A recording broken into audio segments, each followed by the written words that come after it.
2013 সালের 5 মে ঢাকার শাপলা চত্বরে রাত গভীর হচ্ছিল, কিন্তু বাতাস ভারী হয়ে উঠছিল অশনি সংকেতে। লাখো মানুষের পদচারণায় রাজধানী ছিল প্রকম্পিত। মূল স্টেজ ছিল শাপলা চত্বর, কিন্তু সমাবেশ ছড়িয়ে পড়েছিল বাইতুল মোকাররম, গুলিস্তান, পল্টন, মিরপুর রোড, মতিঝিল, বাংলা মোটর ও পুরানা পল্টনের অলিগলিতে। পুরো রাজধানী যেন একটি জনস্রোতে রূপ নিয়েছিল।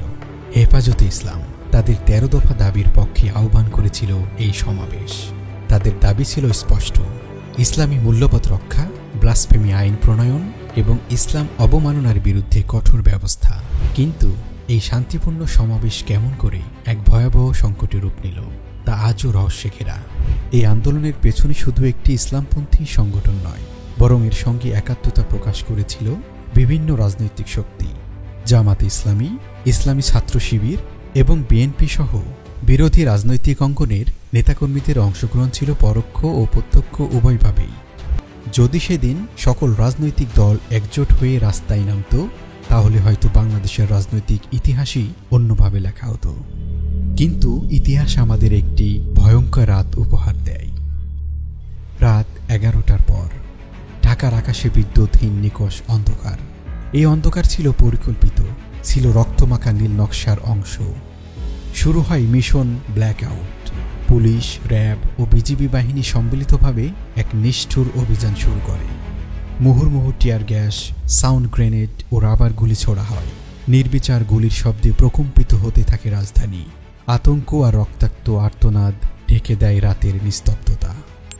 এই ছিল শাপলা গণহত্যা, রাষ্ট্রীয় শক্তির অপব্যবহারে নগ্ন প্রদর্শনী। বিভিন্ন মানবাধিকার সংস্থার রিপোর্ট অনুযায়ী নিহতের সংখ্যা 50 থেকে 60 নয়, বরং শতাধিক। অনেক রিপোর্টে বলা হয় 24 ঘন্টায় নিহতের সংখ্যা ছিল 61 জনের অধিক। অ্যামনেস্টি ইন্টারন্যাশনাল জানায় 44 জন, আর হিউম্যান রাইটস ওয়াচের হিসেবে সংখ্যাটি 58 ছাড়িয়ে যায়।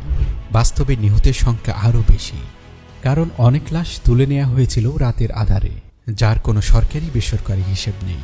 প্রশাসন ও আইন শৃঙ্খলা বাহিনীর এই বর্বর অভিযানে বহু মানুষ গুম, অপহৃত এবং আহত হন। যারা প্রাণে বেঁচে গেছেন তাদের শরীর আর মন দুটোই চিরস্থায়ী ক্ষতের সাক্ষ্য বহন করে চলেছে। এই ঘটনাটি ছিল একটি পরিকল্পিত গণহত্যা, একটি মাফিয়াতন্ত্রের কর্মযজ্ঞ, যেখানে বিদ্যুৎ বন্ধ করে দিয়ে নাগরিক অধিকার চর্চাকারী মানুষদের নির্বিচারে হত্যা করা হয়। কোনো পূর্ব সতর্কতা ছাড়াই এই অভিযান চালানো হয়েছিল। প্রেস, মিডিয়া ও আন্তর্জাতিক পর্যবেক্ষক দলকে অবরুদ্ধ করে তথ্য প্রবাহ নিয়ন্ত্রণ করা হয়েছিল। আজ এত বছর পরও এই এক্সট্রা জুডিশিয়াল কিলিংয়ের বিচার হয়নি, কোনো বিচারিক তদন্ত হয়নি। দায়ীদের চিহ্নিত করে তাদের বিরুদ্ধে কোনো আইনি ব্যবস্থা নেওয়া হয়নি, বরং ঘটনা আড়াল করতে রাষ্ট্রীয় প্রচারযন্ত্র কাজ করেছে লাগাতারভাবে। আমরা জোরালোভাবে দাবি জানাই, শাপলা গণহত্যার ঘটনায় একটি স্বাধীন কমিশন গঠন করে স্বচ্ছ তদন্ত পরিচালনা করতে হবে। পুলিশের উচ্চপদস্থ কর্মকর্তা সহ যারা এই হত্যাযজ্ঞে নেতৃত্ব দিয়েছিল তাদের বিচারিক প্রক্রিয়ার আওতায় আনতে হবে।